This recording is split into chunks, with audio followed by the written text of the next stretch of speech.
So, thank you for joining us this evening. My name is Owen Martin, and I'm the Chief Curator at Norval Foundation, and I'm joined by Khanya Mashabela, our Assistant Curator. I'm delighted to welcome you back to Norval Foundation after 6 months of being closed due to the COVID-19 pandemic. As the Foundation re-enters the world, seeing visitors return, and once again celebrating the creative practices that really motivate us to do the work that we do, we've thought extensively about what we've gained and also the things that we've lost in this process. And one of the things we've really missed is, of course, encounters with artworks in galleries or museums. They create an opportunity for us to be challenged. They beguile us in unexpected ways. While Zoom and Instagram are necessary tools, and they're constructive for sharing and for discussion, the virtual has shown us both its power but also its limitations, particularly when engaging with artworks that are not native to that context, to a digital platform, to Instagram, to the internet. So after this evening's conversation, I'd really invite you to the Foundation to come and view the exhibitions. We have 4 new exhibitions that have just opened, all very different, but nonetheless quite exciting. And I'd like to invite you to do that in a creative and a safe environment. So the exhibition we're currently standing in, and then you see yourself, features the still and moving images of visual activist Zanele Muholi'Walkabout. It was curated by myself and Khanya, and I'm going to hand it over to Khanya now to introduce the exhibition and really begin the walkabout. So here you go. Thank you.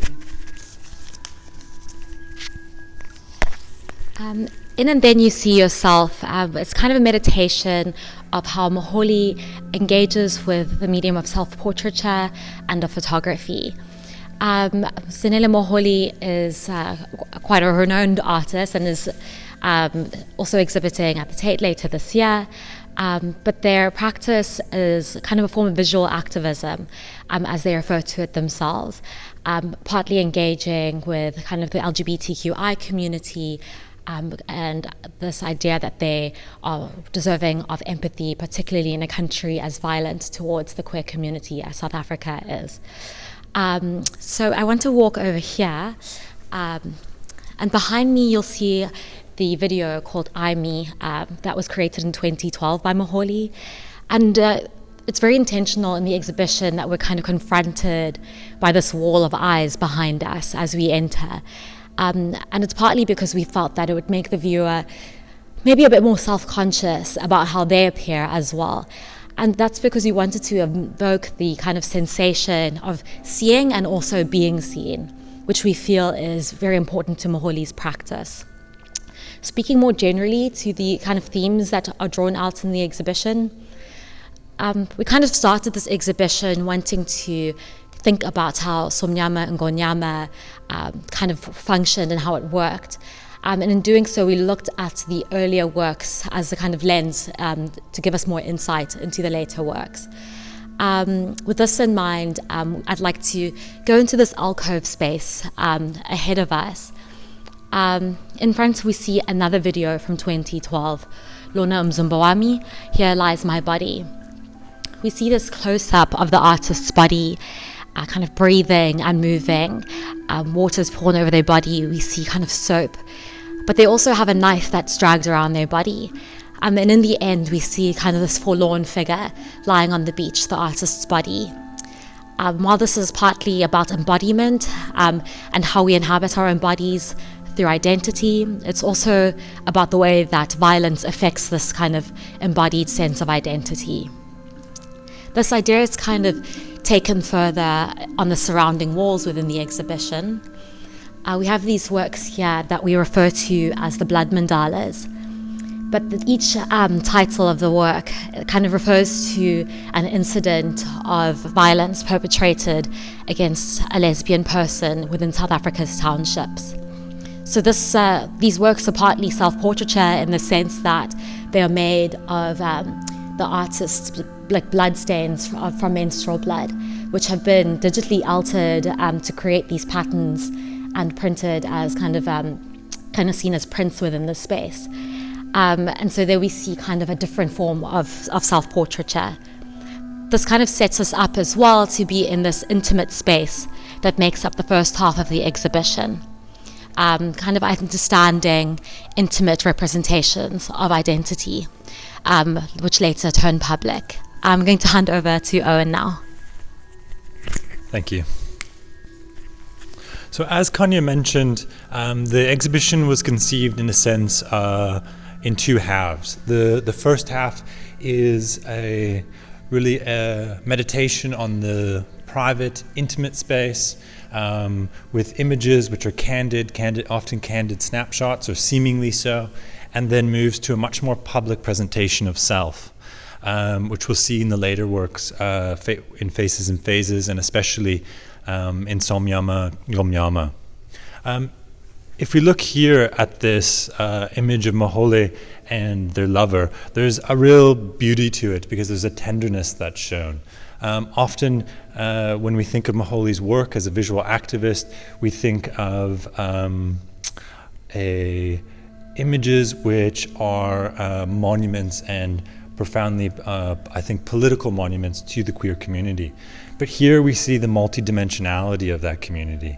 And I think that is perhaps the power of the work, is to show the complexity. And then to my left here, coming back, we see as well a certain playfulness, again to suggest a sort of multidimensionality. In much of Muholi's practice, especially in the later practice, we really see its beginning, the generation, which later is realized in Faces and Phases and Somyama, in these early works. And so we did feel it was important to provide audiences and visitors to the foundation with a selection of works which show that. I think what's also significant is that these images also are joyful, and they challenge, I think, the images of people who have been potentially marginalized within our contemporary society. And so with that, I'm going to hand it over back to Khanya, and Khanya will discuss some of the works which, in a sense, act as a bridge between the first half and the second half.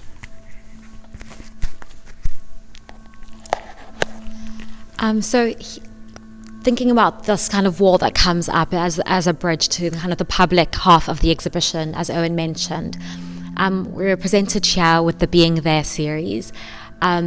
And these photographs weren't taken by Muholi themselves, rather they are documents of an intervention that Muholi did while in Amsterdam.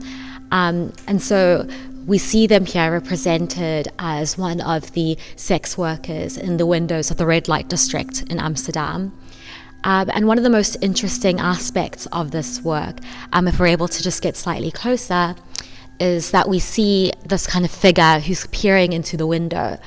And we kind of see a mirroring both of our own bodies in the spaces, and also in the kind of double frames, partly the frame of the window that the onlooker looks into, but also the frame of the actual picture. And in this way, rather than being pinned down as a subject within the work that we, the viewer, kind of look upon, Muholi kind of turns things around on us and pins us down, rather than being pinned down themselves. And this idea of kind of assertive turning around within photography is a very important aspect of Muholi's practice, which we see throughout. On this wall, we have the Miss Lesbian series. And this is partly a document of a moment in Muholi's life, having been in a Miss Lesbian pageant, but also represents queer pageantry culture that exists within the South African context, and kind of the South African influence and kind of interpretation of pageantry culture. We also see a very kind of traditional kind of representation of femininity here, these makeup looks and these soft poses. And if we can take a look at those soft poses and then contrast it to the work that is opposite to it, we see this very kind of muscular, kind of reminiscent of a bodybuilder rather than a pageant queen, a kind of pose here. And this is partly interesting because of the way that it uses what we kind of what we think about as masculinity and femininity, and kind of turns it on its head by allowing it to be inhabited by one person's body, being able to possess both masculine and feminine, and maybe shows us the arbitrariness of these boundaries, and it kind of allows us to see and access gender as existing in a spectrum and being used as a tool rather than boundaries.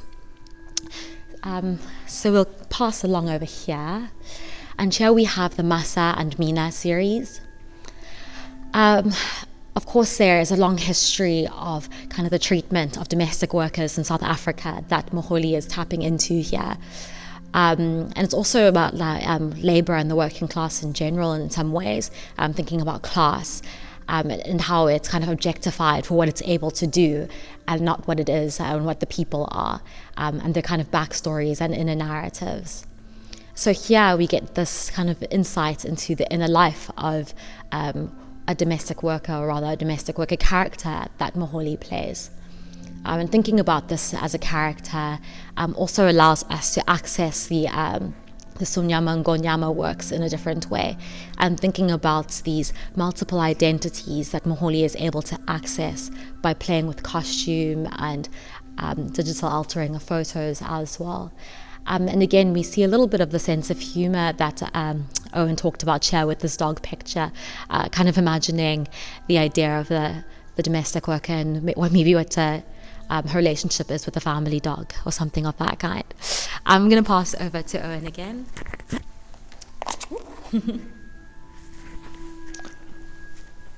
So on my left, you'll see three works from Moholi's Faces and Phases series.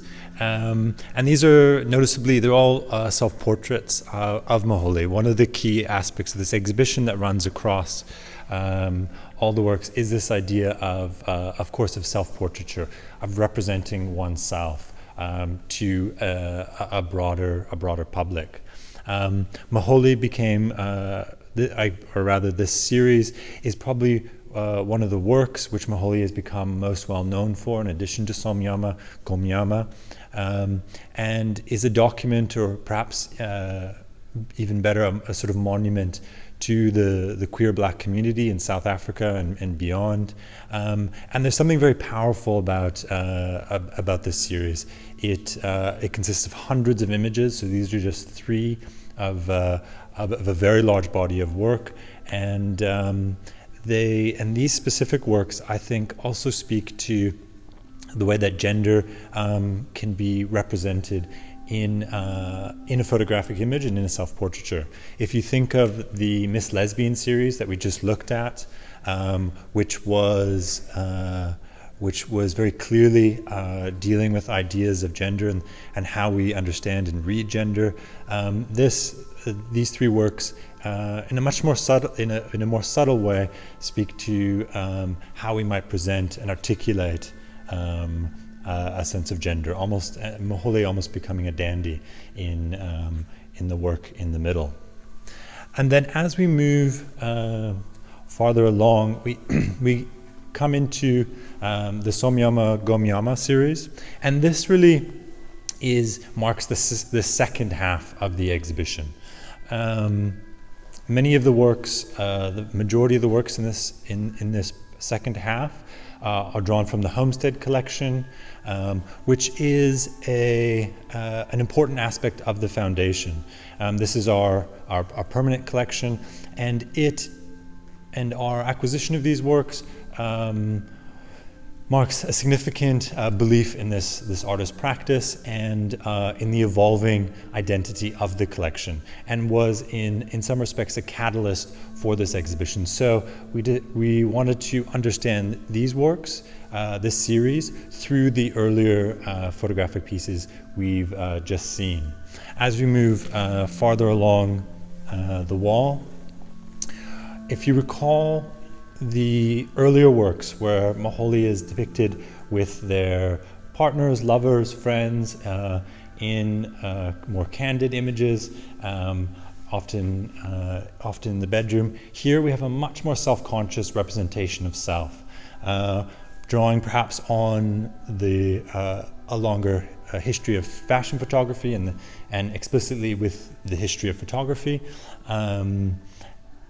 And I think these works really mark that shift towards a much more public presentation.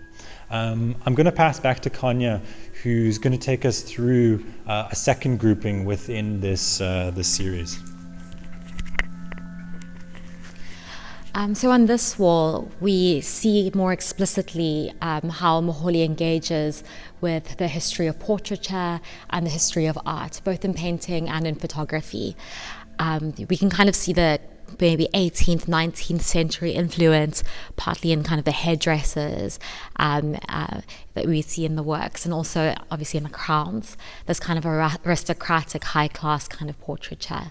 But again, this is kind of turned on its head and almost satirized by Muholi, partly by kind of the cheapness of the material. Ultimately, we think about this plastic tiara that we see, as well as this fur coat that's made out of hair extensions.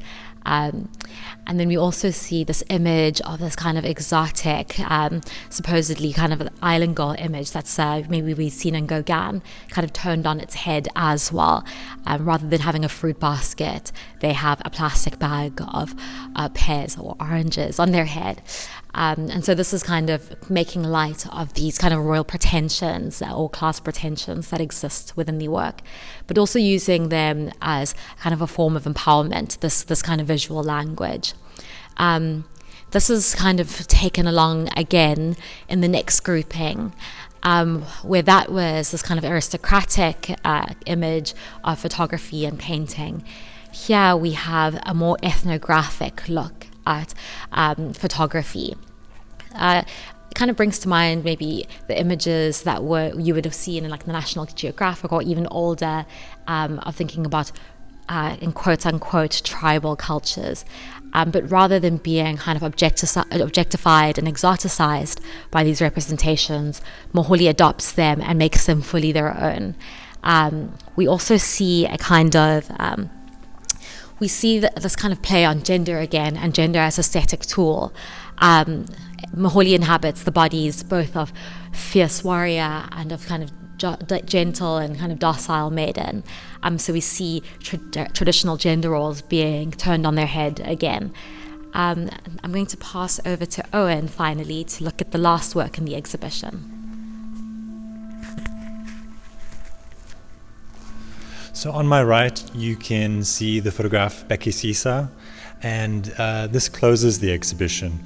And much like I Me, which in a sense was a meditation on seeing and being seen, more broadly a meditation on the gaze, who gets to own that gaze, Beki Sisa is an injunction to look closer, look carefully, which is what it translates to in English from Zulu. And we felt that this was an appropriate work to close the exhibition on, as a way to encourage visitors and viewers to look carefully and to think about the images we've just seen now on Instagram, and if you visit the foundation, you'll see in person. Because as one pays attention and engages with the works in a more rigorous way, in a more considered way, they open up and they offer multiple meanings and multiple ways of understanding. So with that, I'd really like to thank Khanya, who co-curated the exhibition, the larger Norval Foundation team, Molly Fitzpatrick, our communications coordinator, Vicky Lacone, who is the public program coordinator who organized tonight's event. Of course, the Norval family, who we really couldn't do this without, and who are principal funders, our larger patrons group who also make this possible and are integral to the foundation's and of course to Stevenson Gallery as well, who have been instrumental in helping us undertake this. And finally, and perhaps most importantly, of course, the artists themselves. So thank you to Zanele. We're deeply grateful, and with that, I think we'll close the talk. Thank you.